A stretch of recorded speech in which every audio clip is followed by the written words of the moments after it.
hi everybody, and thanks for joining us today. I'd like to acknowledge the traditional owners of the land on which we meet and pay my respects to elders past and present. I'm joined by Amanda Locke and Peter Cargan, and I'll be providing an update on the latest government announcements, and Amanda's going to provide a children's programs update, and Peter, of course, will cover a financial overview of the Y. And they're going to do a Q&A as normal. So first up, JobKeeper. I'm sure many of you are wondering what the latest update from the federal government means for you and for the Y. On Tuesday this week, Prime Minister Scott Morrison announced that JobKeeper will extend until March next year. However, JobKeeper will be at a reduced amount over that December and March quarter where it has been extended. JobKeeper will remain at the same rate until the 27th of September. So if you're currently receiving JobKeeper, there will be no change until this date. As we move into the December quarter, and that means October, November, December, the JobKeeper payment will be reduced and will be delivered under a two-tier system. The two-tier wage subsidy system will be reduced from $1,500 to $1,200 a fortnight for eligible full-time workers after the 27th of September, and reduced to $750 for those who are working less than 20 hours a week in the last two fortnights of February 2020. For the March quarter, meaning January, February and March, JobKeeper will be further reduced to $1,000 for full-time employees and $650 for part-time workers. Before both quarters commence, the Y will have to re-qualify for the scheme by demonstrating a 15% drop in revenue in the affected quarters per entity. You will have heard Scott Morrison talk about it being 30%. That is for normal corporations, but for not-for-profits, it is a 15% drop and we qualify for that. As Scott Morrison explained, around 3.5 million workers have received JobKeeper. This wage subsidy scheme was designed to keep employees linked to employers during the pandemic. The government estimates the number of JobKeeper recipients will fall to 1.4 million in the December quarter and 1 million in the March 2021 quarter. This is estimated on the basis that as businesses recover, they'll no longer require the JobKeeper government assistance. The new amount of $750 for those working less than 20 hours a fortnight seeks to address the issue that 875,000 people began to earn more than they did before the crisis due to JobKeeper. We're really pleased that the federal government has committed to extending JobKeeper wage subsidy. At this stage, the Y will not know, however, that we will remain eligible until we can conduct the calculations at the end of September. However, in anticipation of the Y entities remaining eligible, we will calculate and communicate to those of you who will move from the part-time tier. That is, those who worked an average of less than 20 hours per week in the last two fortnights of February. To reiterate, nothing will change for your JobKeeper payments until after the 27th of September. We will keep you updated in the coming weeks as we work through this JobKeeper 2.0. There is, of course, an exception that has remained for JobKeeper, which is for children's programs and some vacation care staff. Their JobKeeper payments finished on the 20th of July as per the government's criteria, and Amanda's going to provide you a further update on that in a moment. The Prime Minister also announced changes to JobSeeker in the fortnightly payment will be reduced from $1,100 to $815 a fortnight. It's still an increase from the normal $565 a fortnight, which is good news. The next big update from the Victorian government is from the Victorian government, and that's about the mandatory requirement to wear a face mask when we leave the house, effective beginning today. This means that everyone living in metropolitan Melbourne and Mitchell Shire must cover their mouth and nose using a cloth mask, a shield, or surgical mask when they leave their home for one of the 4 permitted reasons. Victorians living outside of those restricted areas should wear a mask when they're unable to practice safe social distancing. Children aged under 12 are not required to wear a face covering. Face coverings should never be placed on children under the age of 2 due to choking and strangulation risks. Please note also that if you have a medical condition such as problems with your breathing, a serious skin condition, disability or mental health condition, you are not required to wear a face mask or face covering. If this applies to you, you'll need to provide a medical clearance to your manager. While social distancing and washing your hands are the best defences against COVID-19, wearing a mask will provide an additional physical barrier and will help reduce community transmission of the virus. The Y Victoria will provide disposable masks at workplace for staff and volunteers. In addition, staff who are working will receive 2 reusable masks to allow for appropriate laundering and usage. We are currently ordering a stock of the reusable masks and will distribute these to sites as soon as possible. In the interim, please use the disposable masks that are available to you. We understand these new restrictions are concerning for some people, especially for people who are deaf or hard of hearing.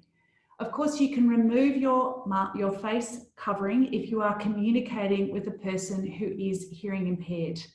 However, please ensure that you maintain a physical distance of 1.5 metres.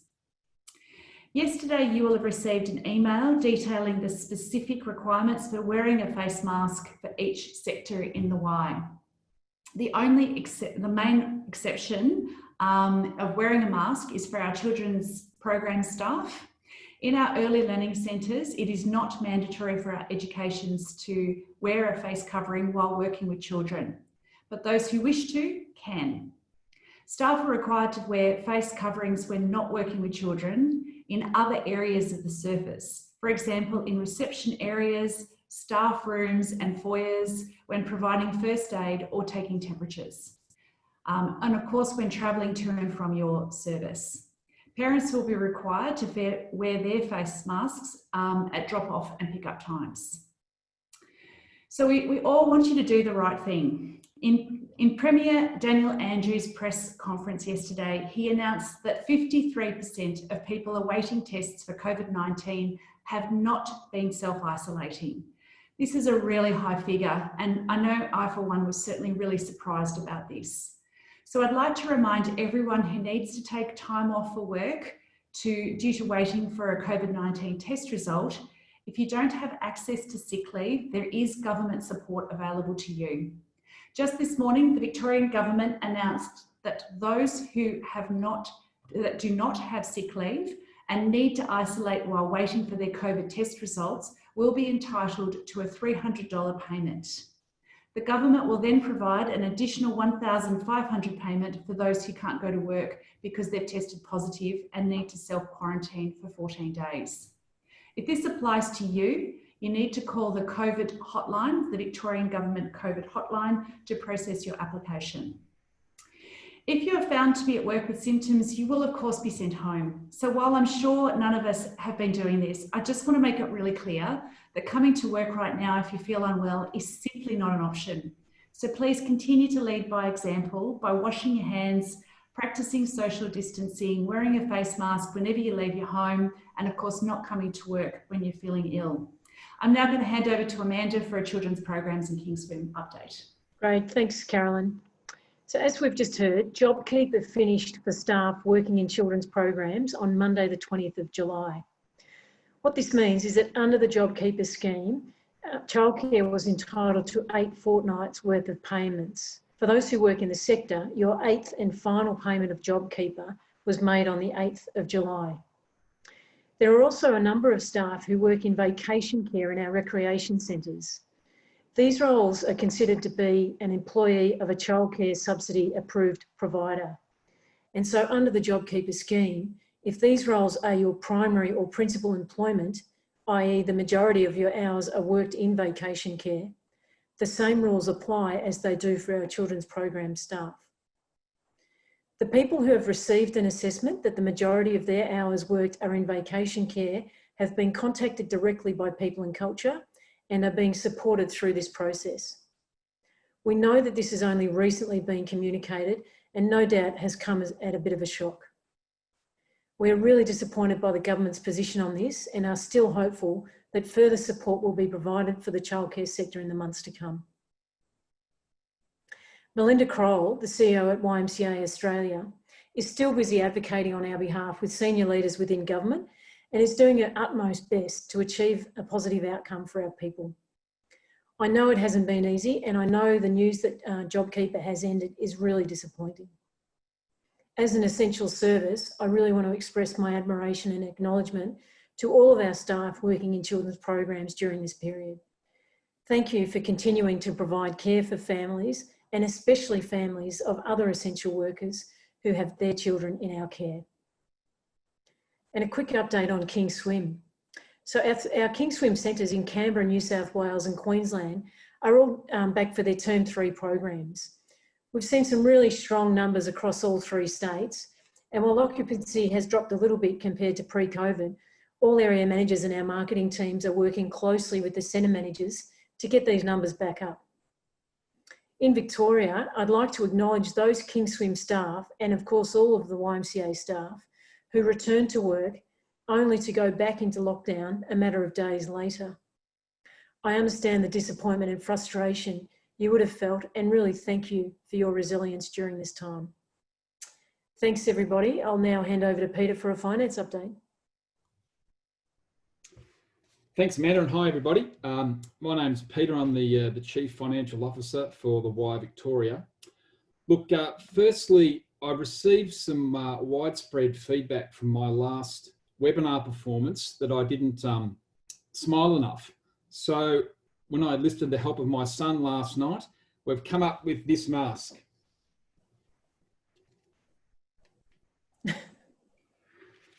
Now, Peter, that's great. Not only will it help me present with a smile, I'll be doing my bit to help stop spreading the virus. There's only one problem. What my son didn't think of was how I might be able to breathe with this mask on. It's not the best, I must say. So I will need to take it off for this presentation. Look, apologies, I'm an accountant, not a comedian, okay? I'm an accountant, not a comedian. So it's very funny. Anyway, on a more serious note, 8 weeks ago when I presented at the staff webinar, not smiling, I'd highlighted the pre-COVID financial position of the Y and the immediate impact that COVID-19 had. I mentioned that you just can't plan for such an event and that the organisation had to take some drastic but required action to ensure the Y firstly survives, but then has the financial resources to enable it to relaunch out of the COVID-19 phase. I also highlighted some of the management actions we were undertaking and continue to undertake to stable the financial position of the Y. These include, we continue to negotiate with each and every council to support the operating costs of all recreation centres during the period of reduced operations and closure. We continue to negotiate with all our landlords for rental relief across our sites. With the assistance of Y Australia, we've been lobbying at all levels of government with regards to specific financial support across various sectors. We've pursued, secured and implemented major government incentives that other businesses have opted out of due to the significant costs and administration involved. And a great example of this is JobKeeper. We've leveraged our strong banking relationship and secured a bank overdraft to utilise if required. And I should point out that we have not had to draw on that overdraft to this point in time. Finally, but very, very importantly, is the direct positive impact that a lot of you have had on the Y through the annual and long service leave that has been taken. This is helped by approximately $2.7 million over the past 4 months. Please remember also, however, whether you are stood down or working, you will still continue to accrue your entitlements. Well, 8 weeks is a long time in COVID, and while we're completely or not yet completely out of the woods, I'm pleased to provide you with a further update as to our financial position. So from a cash perspective, we're certainly in a better position now compared to our first forecast highlighted back in March. As you'll see from this graph, the red line is the forecast cash balance when the impact of COVID-19 first hit us. It showed that we had approximately 13 weeks of cash left to pay our bills before we ran out of cash. This would have been the impact had we not undertaken all those actions I highlighted on the previous slide. As a result of all those actions, you can now see our actual cash balance position and our forecast out to June next year as represented by the green line. This does assume that our sites in Victoria begin opening up in September, and we have continued support from our local government partners. As you'll see from that graph, we are in a substantially better financial position than we were back in the middle of March this year.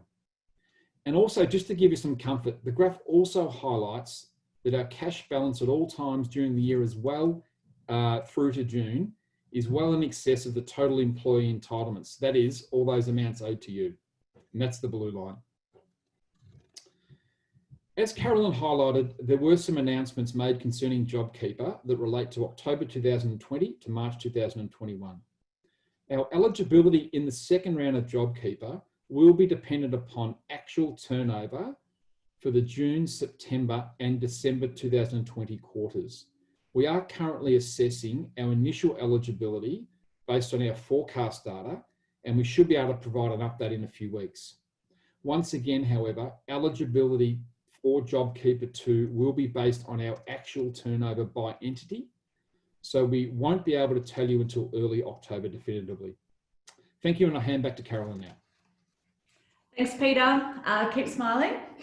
Before we move on to Q&A, you wouldn't expect it, but over the last few months, we've been applying for large amounts of tenders in multiple sectors, including recreation, children's programs at the Y. For example, in children's programs, we've been approached to take on an OSH service in the Bendigo region. We've also submitted 2 live tenders for OSH in Metro Melbourne and also a large children's service portfolio in the city of Wyndham.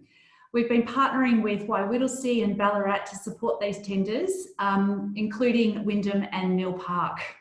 We're still working really hard. I just wanted to reiterate this. We're still working so hard to grow our business and to secure our future. Peter talked about our cash is looking solid, but you know, we are still having to get over you know, the fact that we have very little revenue that is walking in the door at the moment. So anyway, speaking of tenders, I'm really pleased to announce that we have won the tender to continue to manage Benalla Aquatic Centre. This is fabulous news, and I want to congratulate the whole team at Benalla and of course the team involved in submitting the tender. It's so much work to submit these tenders and you've done a terrific job. So excitingly also, our Y Ballarat also recently won a massive tender for 36 new sessional kindergartens. And it's really pleasing that we've been able to work in collaboration with them, and some YVIC staff are helping with this project to put that, make it alive. So in relation to this, Y Ballarat also have some job vacancies which are coming up that you can find on their website. There's about 15 roles that they're going to be looking at. So look, I'm now going to move into Q&A, and I have noticed that the Q&A is very centred on JobKeeper. So I will try to answer all of these questions. So this one's the first one. With recent changes to JobKeeper, will YMCA still be able to qualify for it? Okay, so Pete went into a great deal of detail about that, but I'll just reiterate in different language. We have to requalify. So firstly, first and foremost, JobKeeper is remaining as is until September the 27th. For the extension for the December quarter, we need to represent a 15% decrease in our revenue for the June quarter, and then demonstrate another one for the September quarter, and then we will qualify. And these need to be actual numbers. So we'll be able to tell you in the next week or so whether we have qualified for the June quarter, and we'll forecast the September quarter, but we will not know until we actually get the actual results of September as to whether we can tell you definitively that we have qualified. The next quarter along, we have to look at June. We have to qualify for June, September and December. So it's a little complicated, but that's what we have to do. So do you... Can I also say that if we don't qualify, we might consider it to be a really positive thing, because it means that our centres are open and we're able to offer more staff, more work, to hopefully much more than their previous JobKeeper levels. So it's not a bad thing if JobKeeper doesn't continue beyond that time. That's a really good point, Amanda. Thank you so much. That's really good. Okay, this is a Kingswim question. Do you think if things continue as they are, will Kingswim still be eligible as sites outside of Vic are open? So I think the question is centred around JobKeeper. And to Carolyn's point just now, we believe that the JobKeeper will continue for employees of Kingswim, providing the organisation is still eligible. Yeah, that's right. So with regard to JobKeeper, the two different amounts, can you please explain again, is the working 20 hours based on current work or contracts? Okay, so I think some of my language, it relates to any casual staff or permanent part-time staff that were working under 20 hours in the two fortnights of February 2020. Last two fortnights of February, Carolyn, that's right, in 2020. Yes. So what we're going to do is we're going to calculate that based on our records. We're then going to communicate that with you. And if you feel that that normally you work more than 20 hours, it will give you an opportunity to explain that to us, because there could be things like you could have taken annual leave, you could have been on sick leave, you know, a number of things that could have happened. And the government have understood that might be the case.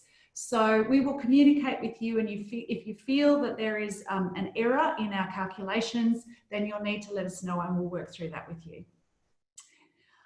Fortunately, we've got plenty of time to do that, so that's one good thing. If your part-time contract is over 20 hours a week, but you're still stood down in October, will you still get the JobKeeper payment?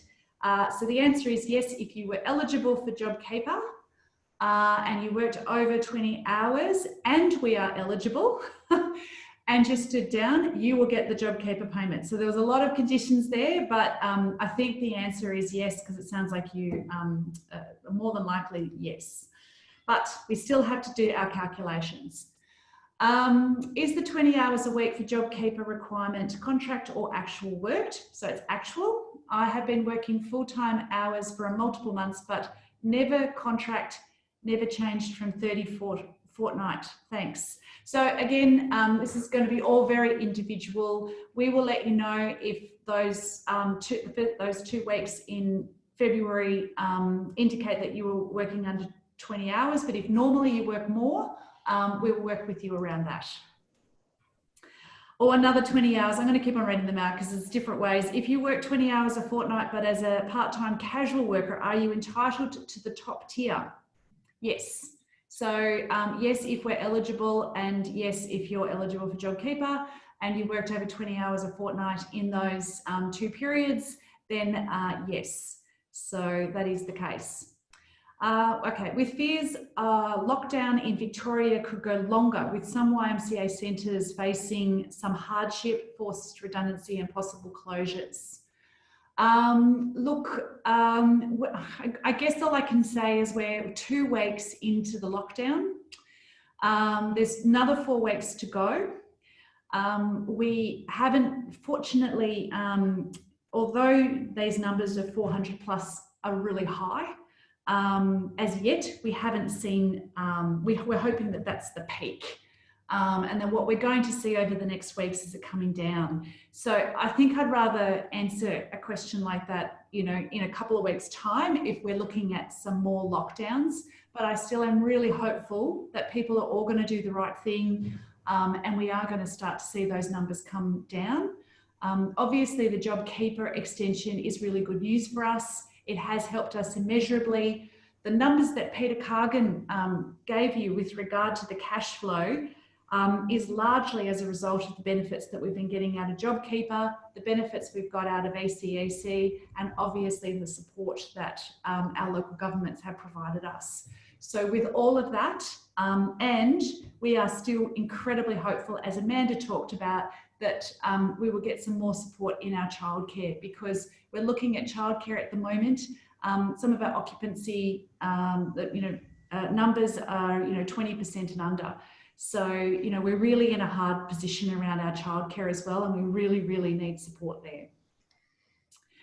Oh, okay, this is a long one. I work full-time at a rec centre. This is for Amanda, and hold a casual role in vacation care. I think we've advised you that you were in JobKeeper and then you were out of JobKeeper, and now that we've advised that you're in JobKeeper, you've got a mortgage and you want that rectified. I think what I will ask, Amanda, I'm sure you'll agree that we really need you to contact HR, and we have a hardship payment that we can make to you pretty readily in lieu of the fact that you've got your mortgages. So I do apologise that you've had that issue, but please contact your HR rep as soon as possible, and we'll get that rectified for you. After October, what happens in terms of JobKeeper if you work more than 20 hours a fortnight, but not full time? Amanda, I'm going to get you to answer this. Those of us who work 8-day fortnight, do we go to 1,200 or 750 a fortnight? Thanks. I was going to look at Peter Cargan here, but it's based on the amount of hours you've actually worked in the last 2 fortnights in February. So if you've worked over 20 hours on average per week for those 2 fortnights in February, you'll be eligible for the higher tier. If it's under 20 hours, you'll be eligible for the lower tier. Did I get that right, Pete? Couldn't have answered better myself, Amanda. It was perfect. It was picture perfect. Thank you so much, Amanda. Thank you. This one, sorry if you've answered this. For the eligibility for the tier of full-time over 20 hours, will this be based off our contracted hours, part-time staff, or what we actually worked in February? So it is what you actually worked in February. That one's easy to answer. Hi, thank you for all your hard work. It's greatly appreciated. Thank you very much. Could you please clarify if casual workers still qualify for this reduced rate after September, as you were saying full-time and part-time? So yes, that's in my language, and I do apologise for that. I did mean casual as well as permanent staff that are eligible for JobKeeper, given that we are eligible. So I'm going to keep on saying lots of ifs, but we'll give you further information as we go along. Hey, nice mask, Peter. It's got you smiling. Good on you. Thank you. Oh my God. Amanda, can you please clarify what the JobKeeper means for childcare staff working in recreation centres? Yes, so with creche staff, your JobKeeper, you're still eligible for JobKeeper. If you work in the majority of vacation care, you will have received a notice whether or not you're still eligible for JobKeeper. But all creche staff are still eligible for JobKeeper. Yeah, next one's for you, Amanda, as well. If the business is still getting CCS payments, why are staff losing hours of work? We've tried our hardest to keep the bookings. I'm paraphrasing here. And I guess there's a fear here that if we've got lack of hours, perhaps our cleaning isn't as good as it should be. Yeah, sure. Look, this is a really hard one. So we're looking at our attendance data every day. We're looking at our booking data as well. So what we now know is that now that we've nearly at the end of the first week, second week rather, without the CCS, the relief package payments, we're finding that the majority of families are still maintaining their bookings. But in some centres, as Carolyn said before, only 20 to 30% are actually turning up on the day. So as we've maintained all along, we're only able to roster according to the amount of children that we have in our services. So I know that that's not ideal. What we're working hard to do is to find out why parents are not able to send their children, even though they're booked in. And so that's a big piece of work that we need to undertake. But we're really trying to do everything that we can to maintain the employment of our childcare staff. We're so disappointed that that there is no security net in JobKeeper. And as we've discussed, Melinda Kroll is doing everything that she absolutely can to see how we can continue advocating to government over that. Yeah, and look, I'm going to say I'm really hopeful that the federal government will do something to help us here in Victoria, because what we're seeing, the rest of the childcare industry has basically recovered around the rest of Australia, and we are a special case. So, so that's why we're having to work through that. I'm going to answer 2 or 3 more questions. Sorry, it's 4 o'clock. Is the Y tendering for Moonee Valley contract? Easy answer, yes. Oh, I can't dismiss that. Is Croatia Northcote Recreation Centre considered as a vocational care regarding JobKeeper payments? Amanda. Croatia, you are eligible. Everyone who is ineligible has now been given their notification. So if you have not received that notification, you are absolutely eligible. The money should have been received in your bank account by now. Yeah, and look, someone else has asked if Y qualifies for JobKeeper, will children's services staff get it? And unfortunately, the answer at this stage is no. However, we're working our hardest to work through that. Will there be an interruption to JobKeeper payments under while we determine eligibility? No, we don't believe so. We think we can do it fast enough. And last question, do we need to wear a mask to and from the Y in regional Victoria? Well, you don't have to. In fact, if anybody actually, if you're alone in your own car, you don't have to wear your mask within the car, but as soon as you exit it and enter it, you have to. Basically, I was on the phone to SRV, the Victorian Government, about an hour ago, and they said pretty much every time you go to the post box, if you are in Melbourne Metro or Mitchell Shire, you need to put a mask on. So if you just kind of think of it like that, unless you're in a confined space where it's only you. If you're in regional Victoria, it's just encouraged, obviously, if you cannot maintain your 1.5 metre distancing. What I would encourage you is if you're going to the supermarket, doing activities like that, where it really is nigh on impossible, honestly, to keep 1.5 metre distancing, I would encourage you to use it to protect everybody. Lots and lots of questions. I'm so sorry, we just have run out of time. We will try to endeavour to answer those, but thank you very much. Thank you very much for your time, Amanda.